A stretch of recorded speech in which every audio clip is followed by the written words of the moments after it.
Okay guys, so following on from last night's video where I showed how to do some gaskets with the Xtool S1, I'm now going to do a test today where we combine a little bit of 3D printing with the laser. So I've created this disc. What I want to do is, you see over here on the laptop we have an image of a clock, and I want to try and engrave this clock face onto this disc. So first thing we need to do is make sure we're connected to the printer.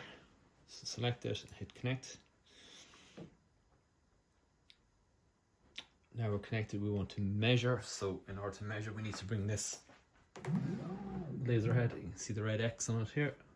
Make sure it's over the item we want to measure, and we just hit auto measure and it'll do its own thing.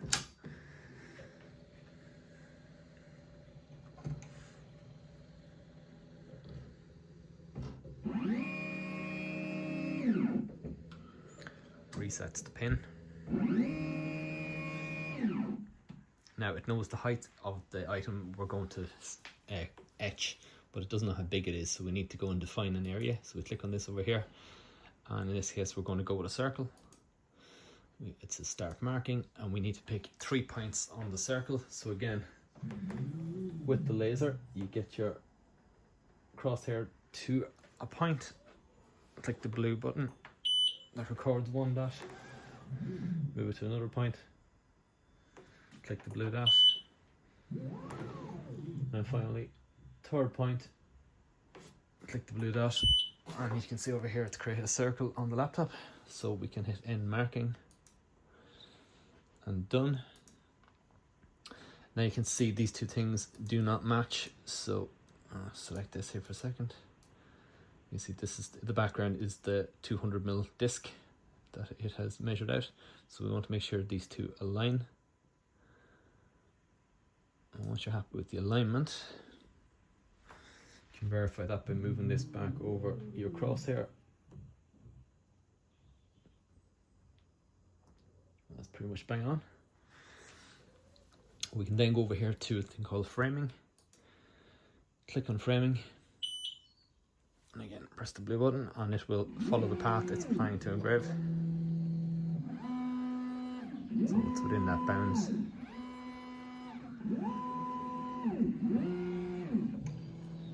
Which is fine.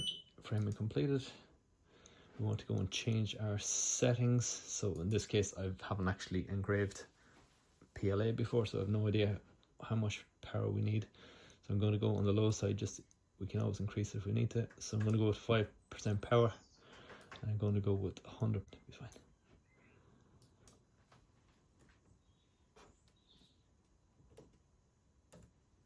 I'm going to hit process. We've set to lines per centimeter, I have it at 200. Should be relatively good. Hit process. So we just wait for this to send across. Once it's done, we're going to hit this button here. We can watch the engraving begin. So larger or more detailed files take a little bit longer to send across, but generally not too bad.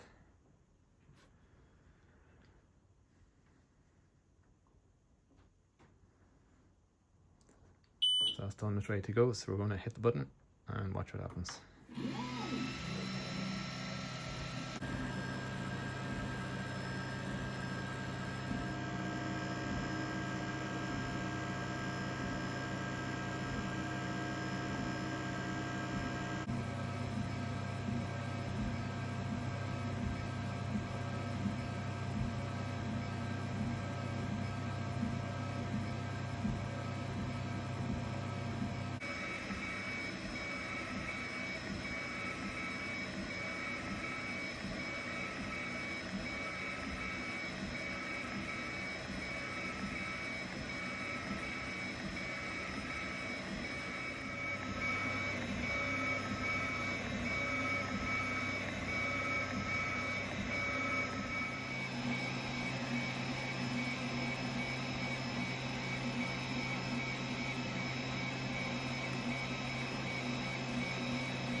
Looks pretty decent in fairness. Thought it would be worse. And that's complete guesswork on the settings. I ended up having to change it. It was too slow and too low powered, the first settings I used, so I increased it to, I think it's 29% power and 360 millimeters per second, so it shortened. The original settings were like 2 hours to do what it was going to do. That did it in 25 minutes or something.